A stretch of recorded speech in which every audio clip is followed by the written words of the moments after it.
Shalom Bapak Ibu Saudara yang dikasihi Tuhan. Seri pengajaran hari ini berjudul Hidup dalam Pimpinan Roh. Maksudku ialah hiduplah oleh roh, maka kamu tidak akan menuruti keinginan daging. Demikianlah dituliskan dalam Galatia 5 ayat 16. Hiduplah oleh roh berarti hidup dalam pimpinan roh. Ini penting saudara, sebab Allah itu roh. Barang siapa menyembah Dia harus dalam roh dan kebenaran. Yohanes 4 ayat 24. Yang artinya kita harus hidup dalam persekutuan dengan Allah tiada henti.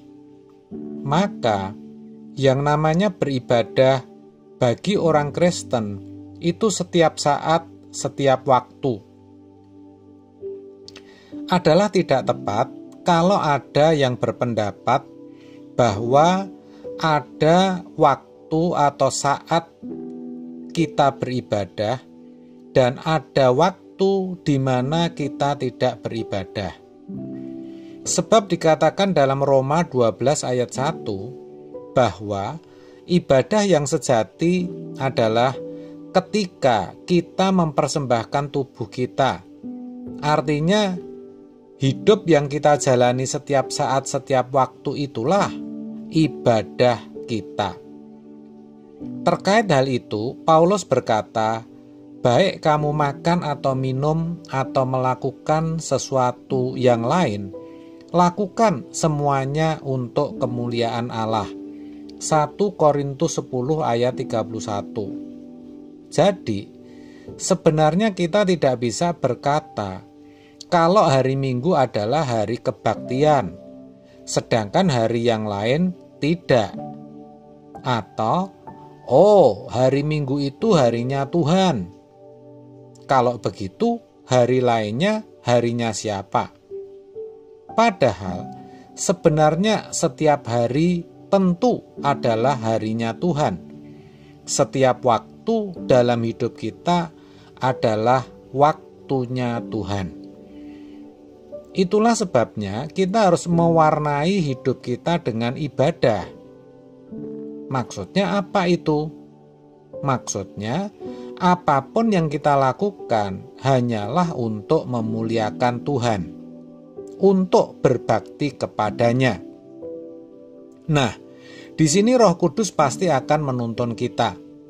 Itulah yang dimaksud dengan hidup dalam roh atau hidup dalam pimpinan roh. Lalu, bagaimana agar kita bisa hidup dalam pimpinan roh? Yang pertama, jangan mengingini apa yang Tuhan tidak kehendaki, apapun itu. Kita harus percaya Roh Kudus akan menuntun kita untuk hidup sesuai kehendak Tuhan. Semua jalani saja, pasti bisa kita lewati. Semua pasti berakhir. Yang kedua, jangan menggerakkan perasaan di mana Tuhan tidak ikut menikmati atau merasakannya. Jangan sampai perasaan kita hanyut untuk sesuatu yang tidak perlu kita hanyut di situ, apapun itu. Jangan berduka untuk apa yang tidak boleh dan tidak perlu kita berduka. Jangan senang atas apa yang tidak perlu kita senang atau bahagia. Sebaliknya, jangan susah atas apa yang tidak perlu kita susah. Kita itu harus belajar untuk merdeka dan melepaskan diri dari setiap ikatan perasaan terhadap sesuatu. Apakah sesuatu itu menyenangkan atau sesuatu itu mendukakan? Hati kita harus benar-benar kita ikat dengan Tuhan saja. Dengan begitu, barulah kita bisa berjalan dengan Tuhan secara nyata dan menjadikan setiap hari sebagai harinya Tuhan. Setiap waktu adalah waktunya Tuhan. Kalau bicara masalah, ya setiap orang pasti punya. Bahkan ada orang yang punya masalah yang banyak dan berat. Tetapi kita tidak boleh hanyut di situ. Sebaliknya, kalau itu menyangkut pekerjaan Tuhan, walaupun berat dan penuh penderitaan, kita harus bisa tetap menikmatinya. Kita harus bisa mencontoh Ishak yang tidak memberontak ketika hendak dipersembahkan kepada Allah. Kita harus bisa meneladani Yesus yang rela untuk disalibkan. Dalam hal ini, kita harus serius dan nekat untuk menyalibkan daging kita, menyalibkan hawa nafsu kita, serta berhenti untuk mencintai dunia. Dengan begitu, kita pasti akan melihat adanya terang yang makin terbuka, adanya dimensi baru dalam menyembah Tuhan. Lalu kita akan merasakan semakin kudus, semakin mengerti akan kehendak Tuhan. Saudara, yang namanya kesucian atau kekudusan hidup dalam kekristenan itu suatu kemutlakan dan merupakan sesuatu yang tidak bisa ditunda dan harus kita upayakan setiap hari. Sehingga kesucian kita hari ini bisa lebih baik dari kemarin dan kesucian kita besok lebih baik dari hari ini. Kita harus bertekad untuk menjaga kesucian.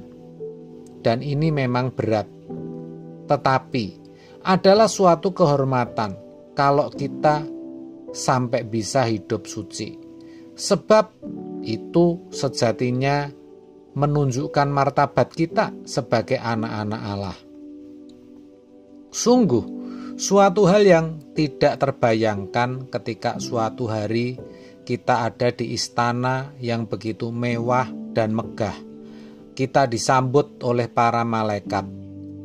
Sebagaimana kita kadang-kadang melihat kehidupan bangsawan di dunia yang begitu luar biasa, tetapi itu tidak ada apa-apanya jika dibandingkan kemuliaan kerajaan surga.